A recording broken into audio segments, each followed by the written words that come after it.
Quella delle formiche drogate è una storia, cioè, un po' diversa da parte delle piante. Alcune piante, alcune acacie riescono ad attirare gli animali, ad imbrogliare gli animali, in particolare appunto alcune formiche che servono poi per le piante, la vicinanza con questa serve per fare una pulizia sulle piante stesse da parte delle formiche.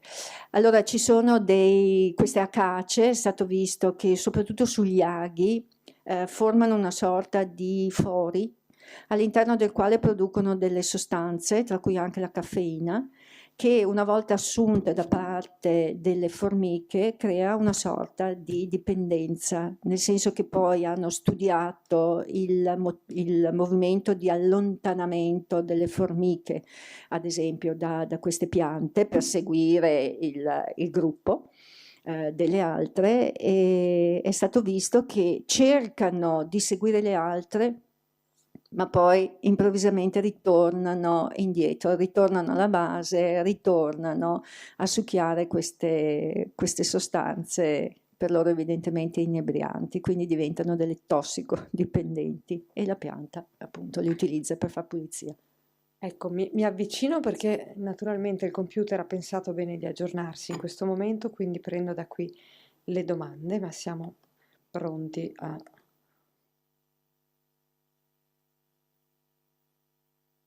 Qui. Allora, vado un po' a ritroso che forse le ultime che sono arrivate sono più schematiche per delle risposte. Chiedono, l'esposizione delle patate alla luce non stimola la produzione di solanina? Può anche stimolare la produzione di solanina, che però non ha niente a che vedere appunto con la questione dei cloroplasti che avevamo detto, e comunque la produzione di solanina, che viene considerata una sostanza tossica, direi che è infinitesimale, quindi. Ecco, i fotorecettori hanno una localizzazione definita? I fotorecettori, ecco, forse non ho precisato, sono presenti lungo tutto il corpo della pianta, sono delocalizzati. La planaria può essere l'eccezione del mondo animale paragonabile ai vegetali per la rigenerazione? La planaria. Non la conosce. Sì, è in effetti un organismo, se viene tagliato a metà, la parte della testa riproduce la coda, la parte della coda riproduce la testa, Sì, quindi mi è dispiace, ma molto, non. ecco, non è il suo ambito. Ecco, E già nel mio allora, ambito non è detto che abbia tutte poi le. qui invece da Vicenza chiedevano se può consigliare dei testi tipo Herbavolant per ricavare spunti per spiegazioni divulgative. Oh, certo, allora, innanzitutto, oltre ai testi, direi che se entrate in YouTube ci sono, a nome del professor Mancuso, ci sono dei video che dimostrano, ad esempio, il movimento delle piante, che sono molto belle anche da mostrare ai ragazzi. E poi sicuramente quelle cose che vi ho detto oggi, io ad esempio le ho tratte da Verde Brillante, sempre di Mancuso, o Plant Evolution, che è un altro testo. Come vi dicevo, Mancuso è quello che ha studiato, sì, che sta cercando di dare anche risposte, ma soprattutto che sta sviluppando questa neurobiologia vegetale. Poi chiedono se può spiegare la tecnica per ottenere la mitosi dei tessuti meristematici, ad esempio l'apice.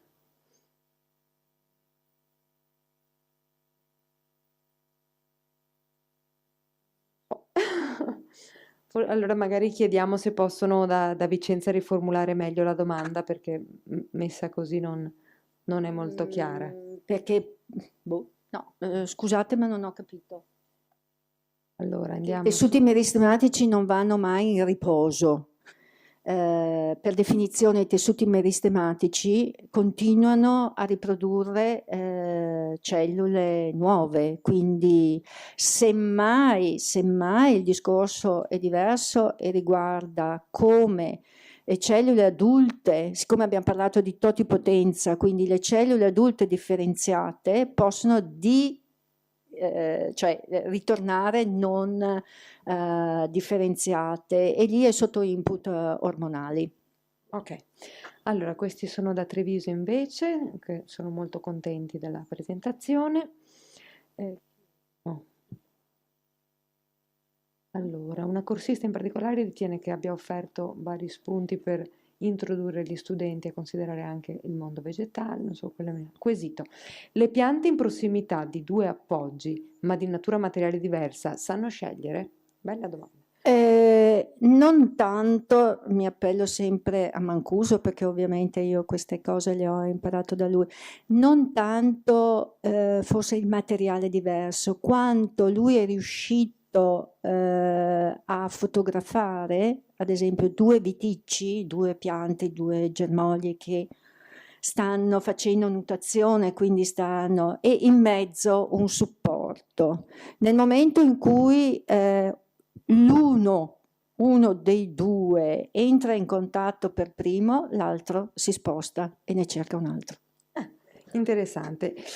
Poi un'ultima domanda. Una guardia forestale che ha guidato una classe in un'escursione naturalistica ha affermato che in un bosco le piante comunicano tra di loro attraverso l'apparato radicale per decidere i periodi di fioritura. È vero?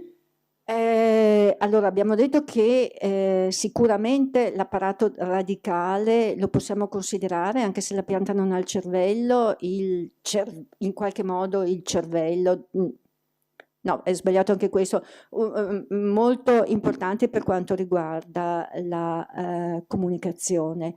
Per quanto riguarda la fioritura, le piante sono in grado di percepire attraverso altri recettori la temperatura e siccome posseggono una sorta di memoria che è stato visto perché è stato sequenziato la parte di RNA che è adibito a questa memoria, in base al numero dei giorni di freddo, loro sono in grado di calcolare quando è ora di far sbocciare il fiore e quando no. Ed è per questo che in questi inverni diciamo impazziti, in cui non c'è l'alternanza per le nostre piante che sono abituate a una vera alternanza anche prolungata di caldo e freddo, io ho visto delle forsizie che sono già in fiore, ecco, perché loro calcolano la quantità di i giorni freddi.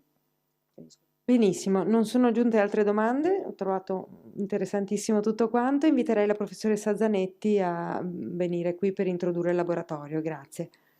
Ora, buonasera a tutti, vecchi iscritti, nuovi iscritti, carissimi colleghi tutor delle altre sedi. Adesso vediamo se riusciamo a tirar fuori la mia. E come vedete è anche tutto bianca la diapositiva. Comunque è stata una scelta anche di metodologia, questa qui di comunicazione.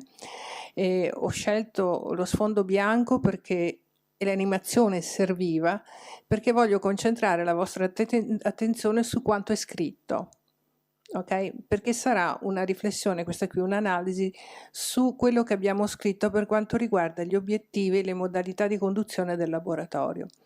Anche i termini che abbiamo usati non sono stati usati a caso, ma dandogli un significato molto importante.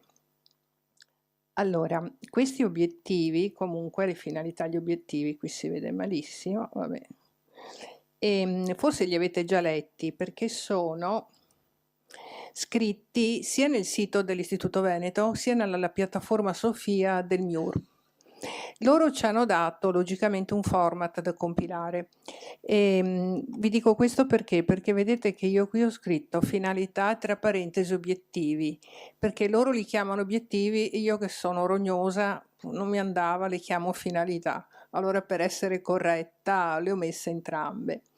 Allora, vediamo un pochino il corso. Abbiamo scritto questo, che il corso è mirato ad offrire ai corsisti spunti di aggiornamento e approfondimento. Ho scritto in rosso queste frasi perché secondo me è importante la terminologia utilizzata perché dà senso alla tipologia del corso del laboratorio. Allora, offriamo spunti di aggiornamento e approfondimento disciplinare al fine di poter sempre meglio governare le discipline di insegnamento e poterle tradurre in percorsi didattici efficaci. È questo che normalmente facciamo, approfondiamo, studiamo, però non è che dopo andiamo a riversare tutto nell'insegnamento. Dobbiamo trasformare quello che abbiamo studiato, cioè in conoscenza, conoscenza della disciplina in disciplina da insegnare, che è una cosa diversa. Poi favorire nei corsisti la riflessione e la valutazione del proprio approccio didattico, della propria metodologia. Cioè può essere anche uno spazio, questo un momento in cui tutti noi andiamo a riflettere sulle nostre sulla nostra didattica, praticamente, la didattica di tutti i giorni. Una didattica che non è sempre la stessa, logicamente, cambia, si modula in funzione delle competenze che io mi prefiggo di sviluppare negli alunni. Anch'io con voi posso cambiare modalità in funzione a quello che mi prefiggo di sviluppare in voi, di competenza da sviluppare in voi. Offrire ai corsisti spunti di aggiornamento e approfondimento anche didattico, cioè non solo disciplinare, ma anche didattico, in particolare l'approccio dell'Inquiry Based Science Education, che è la metodologia che ultimamente è la più consigliata in base alle ricerche che hanno fatto sulle teorie dell'apprendimento in scienze, logicamente, e fa loro produrre elaborati improntati con tale metodologia. Questi sono gli obiettivi. Allora andiamo un momentino a vedere. Offrire ai corsisti spunti di aggiornamento, approfondimento disciplinare e didattico. Allora uno può chiedersi: ma perché mi devo aggiornare continuamente, devo approfondire? Perché? Perché, signori miei, noi insegniamo scienze. Cioè vi rendete conto i progressi che hanno fatto e continuano a fare le scienze in qualsiasi ambito? A parte l'ambito nostro è vastissimo, ma gli aggiornamenti, le scoperte, il progresso è continuo. Non solo nell'ambito scientifico, ma anche nell'ambito psicopedagogico e didattico. Continuamente ci sono ricerche sull'apprendimento dei ragazzi, anche perché sappiamo che la società è sempre più complessa, quindi anche noi individui viviamo in modo più complesso e di conseguenza anche la didattica cambia in base alle teorie che sono le nuove teorie formulate. Quindi cambia la società, anche soprattutto cambia la società. Cambiando la società cambiano anche le competenze che noi dobbiamo avere per sopravvivere in questa società. Le competenze sono diverse di quelle dei vostri nonni, ma anche dei miei nonni ancora di più. La vita è più frenetica, le competenze sono completamente diverse e anche di alto livello, perché ci si richiede sempre più capacità, ad esempio, di risolvere problemi in situazioni complesse. E di questo ne hanno preso atto anche le indicazioni europee e le nazionali che si rifanno a quelle europee.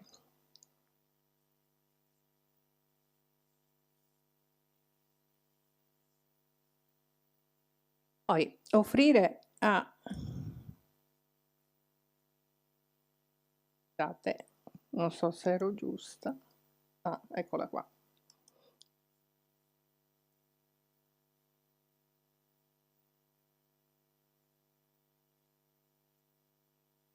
Eravamo qua, la valutazione del proprio approccio didattico. Abbiamo visto che la società cambia, l'utenza cambia, cambiano le competenze da sviluppare e allora la domanda che ci facciamo è: il nostro modo di insegnare è sempre valido? Ottiene i risultati previsti o che io mi propongo?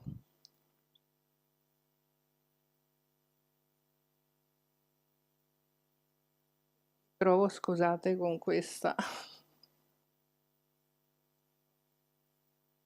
Ecco, allora, intanto è cambiato anche il ruolo dell'insegnante, è cambiato ormai in questi ultimi 20-30 anni. L'insegnante non è più un trasmettitore di concetti e fatti, ma è contemporaneamente, se ci pensate, un istruttore, un allenatore, un coach, un counseling, un educatore. L'insegnante nella scuola attuale è tutto questo e di più.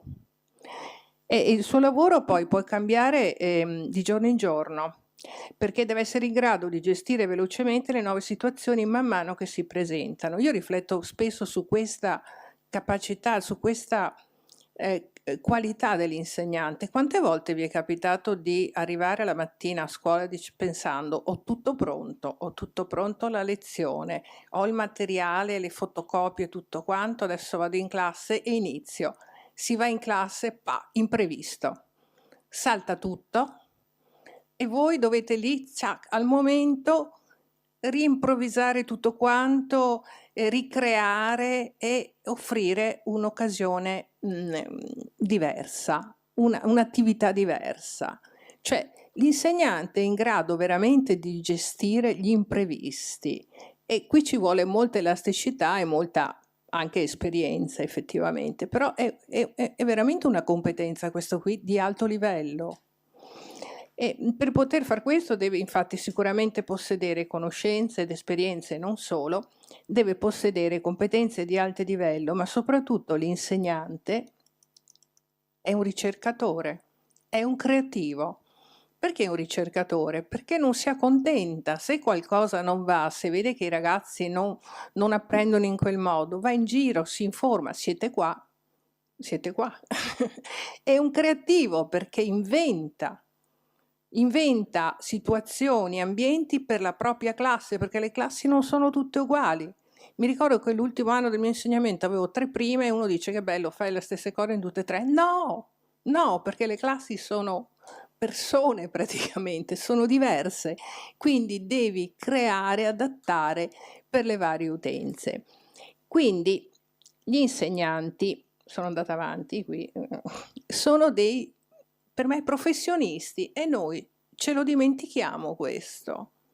Gli insegnanti sono professionisti dell'insegnamento e vorrei che si riprendessero questa loro caratteristica perché ce lo dimentichiamo. Pensate che gli anglosassoni, i corsi di formazione, aggiornamento, li chiamano teacher professional development, cioè sviluppo professionale. Io faccio un corso per sviluppare la mia professionalità. Vedete che l'approccio e la considerazione è diversa. Quindi noi formatori, chi fa formazione agli insegnanti, cosa possiamo fare se non offrire spunti, perché dopo sono loro i veri autori della loro formazione. Non possono quindi limitarsi a fornire agli insegnanti, sarebbe limitativo fornire agli insegnanti modelli, format che poi essi andranno a proporre in classe, perché gli insegnanti non sono esecutori, ma sono creativi. Cioè l'insegnante sa benissimo che non può prendere una ricetta e utilizzarla nelle varie classi, la deve cambiare, la deve modificare, la deve adattare. Gli insegnanti hanno un bagaglio esperienziale enorme, quindi a loro dobbiamo fornire spunti sui quali riflettere. Sicuramente la riflessione aiuta tantissimo e molto spesso non abbiamo tempo di riflettere perché gli obblighi sono tanti, perché la burocrazia è enorme e non c'è tempo per riflettere proprio, oppure per leggere, per approfondire, eccetera. Riflettere possibilmente insieme, perché solamente con la comunicazione ci si può confrontare e la persona può capire se quello che pensa poi è adatto o non adatto, è giusto o non è giusto. Perché saranno loro poi che troveranno il modo di utilizzare, oppure no, le proposte offerte, di sperimentarle oppure di ricercare. Quindi possiamo dare stimoli o spunti.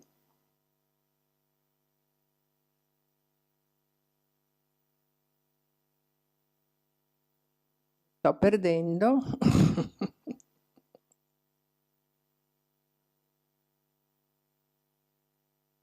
Ok, adesso vediamo un pochino anche per quanto riguarda il laboratorio e l'approccio BSE. Qui non mi soffermo troppo perché ne abbiamo già parlato gli anni precedenti, però tuttavia io nel forum ho già messo nella cartella materiali 2 mie presentazioni proprio sull'IBSE che chiederei ai nuovi di andare a leggere tutti quanti. Poi c'è un terzo documento che ugualmente è un po' una sintesi del metodo, che è un documento, però questo qui non è un PowerPoint, e questo chiederei di rileggerlo a tutti perché fa sempre bene fare un ripassino.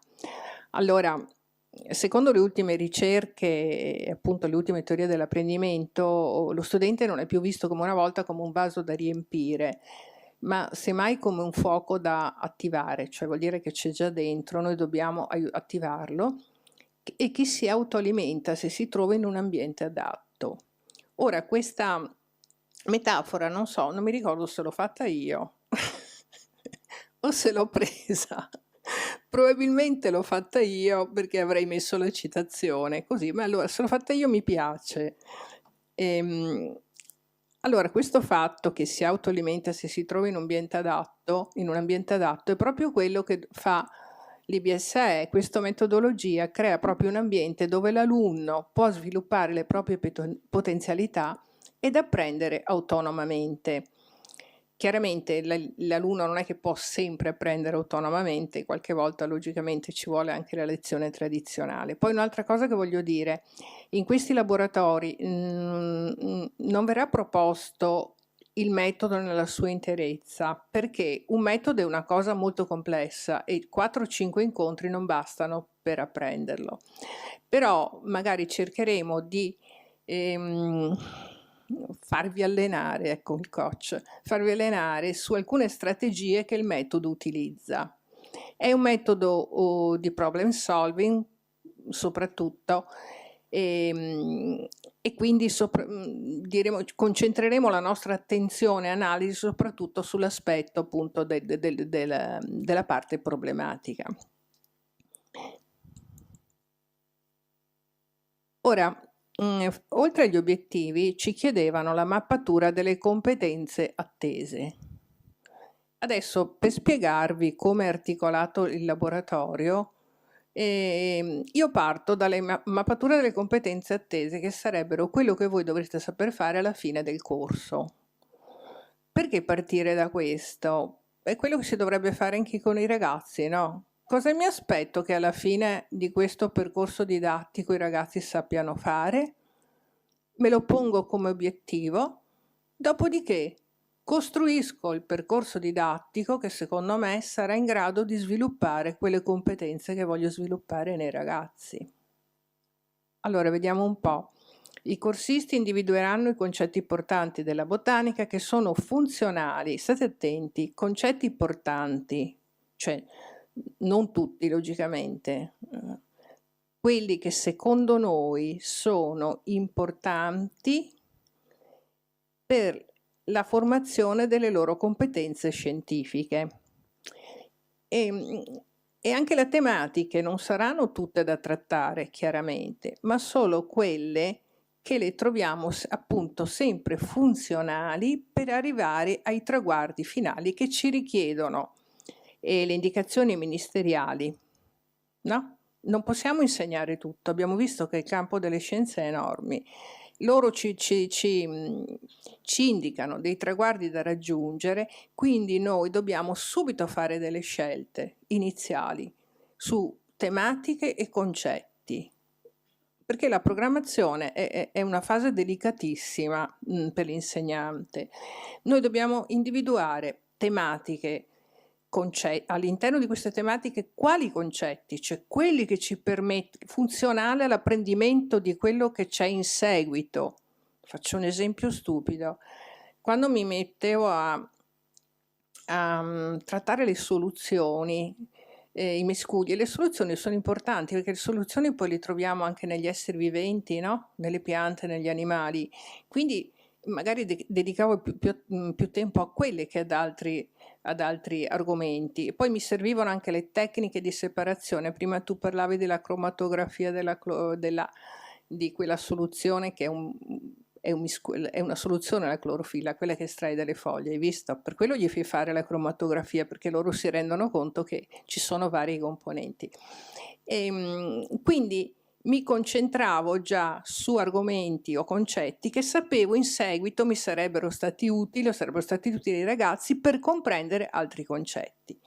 Questo, e poi logicamente inserivo all'interno, cercavo di trattare argomenti che mi permettessero di inserire all'interno attività sperimentali o di ricerca sul campo, per portare avanti un altro discorso, cioè quello dello sviluppo di competenze, non solo di conoscenze, di competenze legate ai processi scientifici, formulare ipotesi, leggere i risultati, trarre conclusioni, eccetera. Perciò il momento della programmazione è un momento importantissimo. Lì vanno fatte le scelte e si deve scegliere, non dico tagliare, scegliere.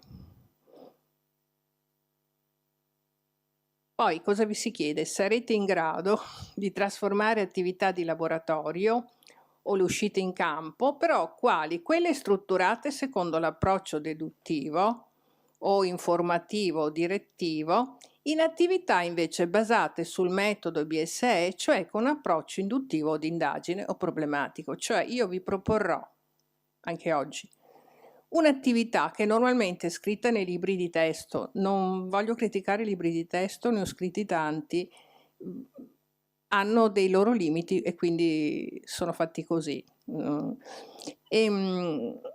Attività in cui il ragazzo non fa quasi non fa nulla, cioè è un esecutore, ecco, il ragazzo è un esecutore, cioè l'insegnante dice fai questo, fai questo, fai questo, guarda ti dico io cosa vedi e le conclusioni le tiro te le do io. C'è tutto, e allora il ragazzo è solo un esecutore. In attività, quelle stesse attività le potete trasformare in attività dove invece il ragazzo partecipa attivamente.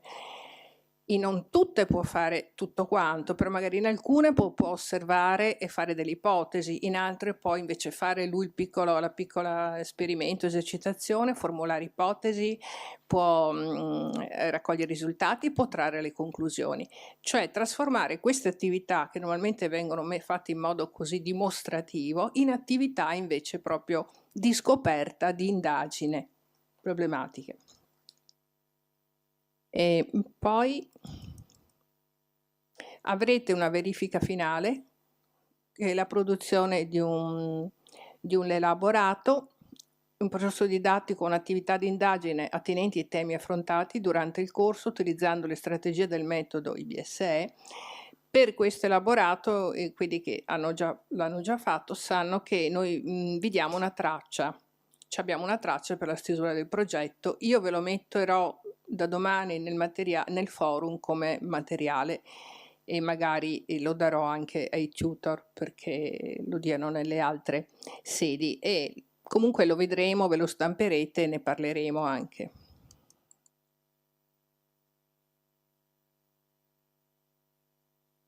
Ecco, allora, durante gli incontri cosa faremo? Allora, quello che vi ho già detto, la trasformazione di attività di tipo dimostrativo, direttivo in attività di tipo problematico. Io vi do il materiale e voi farete questa trasformazione. Poi la creazione di prove di verifica su modello di quelle che vi proporrò, però non prove di verifica tipo i test classici sulla verifica e valutazione delle conoscenze. Qui andiamo a verificare non le conoscenze, andiamo a verificare certe competenze tipo il saper ipotizzare, il saper fare dei transfer, il saper individuare i problemi, il saper risolvere problemi al di là delle conoscenze, cioè sulle competenze, sui processi che chiamiamo scientifici. E logicamente io vi propongo dei modelli, delle cose che ho fatto io, ma voi potete anche idearne di nuovi. L'importante, vedremo come va costruita, logicamente la prova di verifica va costruita sull'indicatore di valutazione, cioè prima decido come fa il ragazzo a dimostrarmi che ha compreso l'argomento, come fa il ragazzo a dimostrarmi che sa ipotizzare e in base a questi indicatori che io mi individuo, poi costruisco la prova di verifica. Per ultimo è una new entry per quelli che i vecchi, non d'età, ma i vecchi che hanno già frequentato. Quest'anno faremo anche una riflessione, un'esercitazione su come trascrivere gli indicatori di valutazione, perché nel progetto a finale è richiesto, perché ho visto che c'è ancora un po' di incertezza in quanto si tende a generalizzare, scusate, tipo il ragazzo conosce, il ragazzo ha capito, il ragazzo, ma me lo devi, cioè come fa a dimostrarti che conosce o come fa a dimostrarti che ha capito?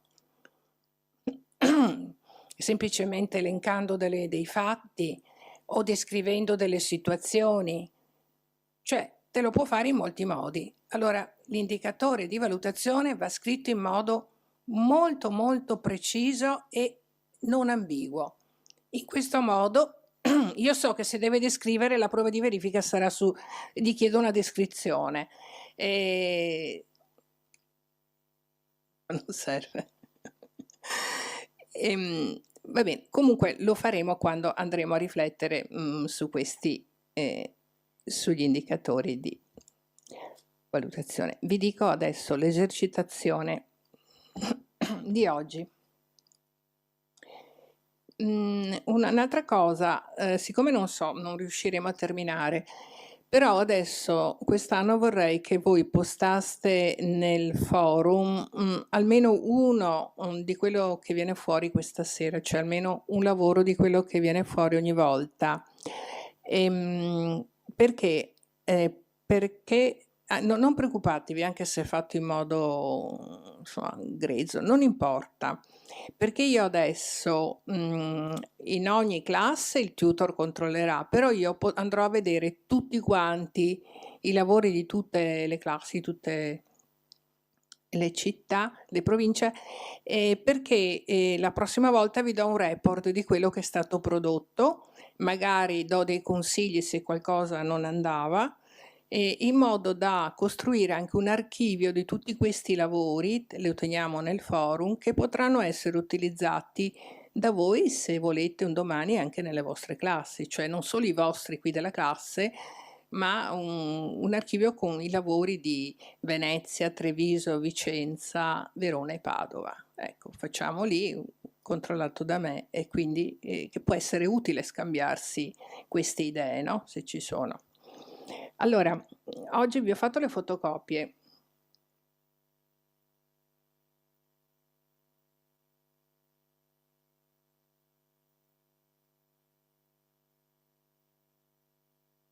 Vi ho fatto le fotocopie sia di... No, questo qui non serviva a tutto, vabbè, non importa.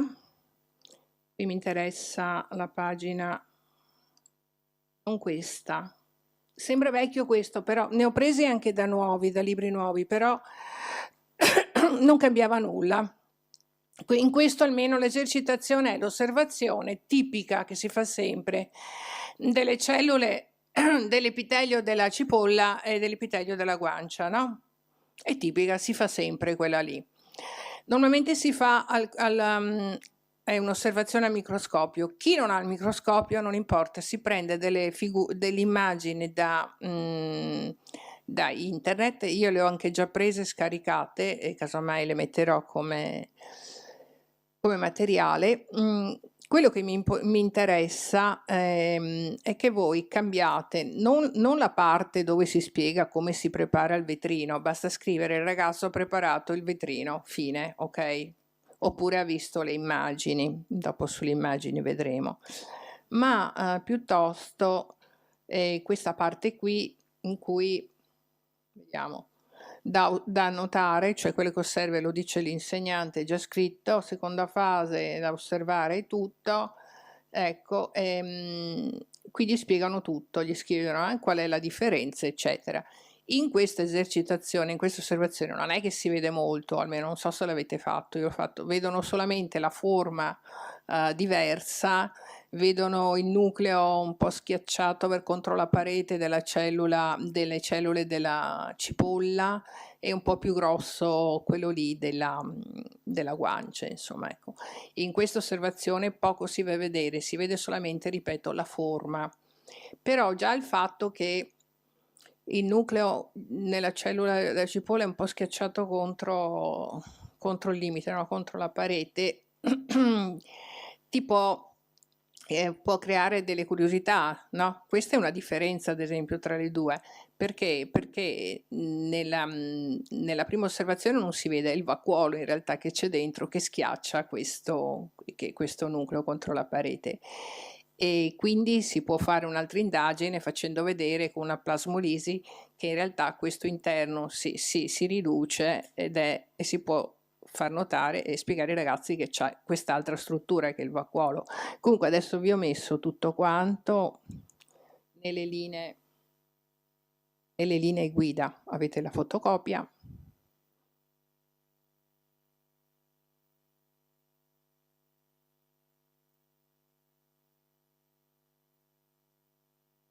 Eccoli qua.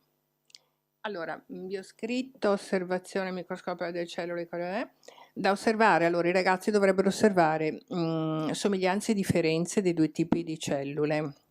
Si presuppone che gli alunni siano a conoscenza dell'esistenza delle cellule, normalmente già dalle elementari sanno che insomma esistono le cellule, gli esseri viventi sono formati da cellule, tuttavia l'esperienza può essere condotta anche in caso contrario, effettivamente, vedi queste cellettine, vedi queste palline e si spiegano queste qui sono cellule, si può partire addirittura da questa osservazione.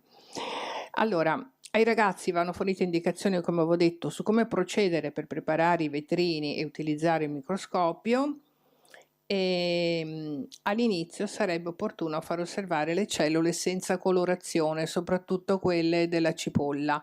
Io ho scaricato anche un'immagine delle cellule della cipolla senza colorazione, perché praticamente non vedi quasi niente, in effetti è trasparente, insomma. Se non si dispone di microscopio, vi ho detto, si possono far vedere delle immagini prese in internet. Cosa deve fare l'insegnante? Allora, la prima parte dell'esperimento delle preparazioni vetrini è quella che vi ho dato, è fatta. L'insegnante deve porre domande in modo che gli alunni autonomamente possano individuare somiglianze differenti tra i due tipi di cellule. In particolare ci si aspetta che notino. Allora, in entrambi i preparati si notano delle cellette, le cellule, con all'interno un granulo più scuro. Queste sono le somiglianze. C'è molto. Le differenze sono la forma geometrica, no? Quella lì della cipolla, e quelle dell'epidermide della guancia invece hanno una forma più irregolare, a volte qualcuna viene arrotondata, qualche volta viene fuori irregolare.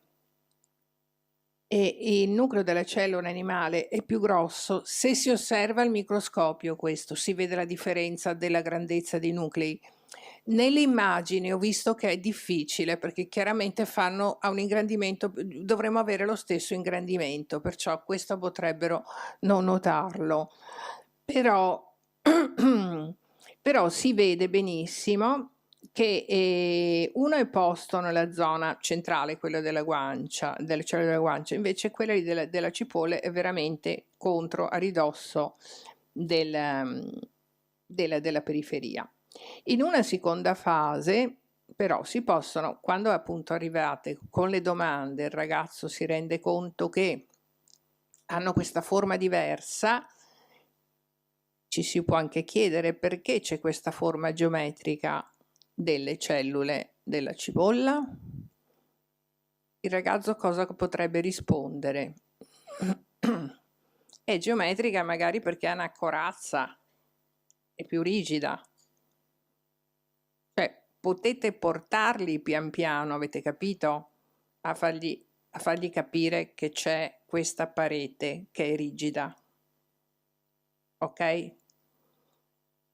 Allora, qui vi ho messo anche un filmato sulla plasmolisi perché attraverso questo filmato si può vedere che c'è un vacuolo, perché non lo vedete nelle immagini al microscopio il vacuolo, lo potete vedere solamente se o la provocate voi la plasmolisi con una soluzione logicamente ipotonica, perché così l'acqua, scusate, ipertonica, così l'acqua esce.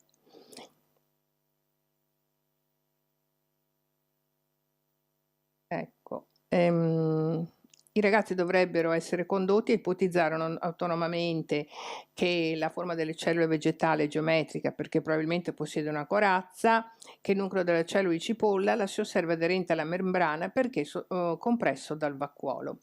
Cosa fanno praticamente i ragazzi? I ragazzi osservano, formano ipotesi per spiegare quanto osservato. Quindi il vostro compito non è granché, però dovete trovare queste domande su come fare emergere queste curiosità e dirmi come portereste avanti il percorso sulla conoscenza della cellula vegetale. E ci fermiamo qua e do il materiale. Ah, va bene, avete tempo? Allora mi aspetto che lo terminiate a casa, allora me lo mettiate nel forum, ok? Va bene, saluto tutti, arrivederci. Ecco, allora direi che possiamo comunque chiudere qui il collegamento. Confido che possiate fermarvi nelle sedi, magari gli ultimi 5-10 minuti chi può, per iniziare almeno a vedere insieme i materiali e poi, come diceva la professoressa Zanetti, ognuno di voi può continuare in proprio, una volta impostato il lavoro, per poi riferire sui forum ognuno per la sua provincia di quanto insomma avete realizzato. Grazie.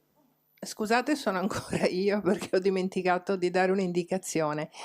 Allora, il lavoro può essere fatto in gruppo, coppia o gruppo, non mi interessa. Questo può agevolarvi anche nei compiti, perché magari se siete in gruppo, una volta lo pubblica uno, la volta dopo pubblicherà un altro l'altro lavoro, così avete una volta sola da fare come impegno, insomma. Ecco. Spero di aver detto tutto, casomai ponete le domande ai vostri tutor che sapranno rispondervi. Un saluto a tutti, buon lavoro.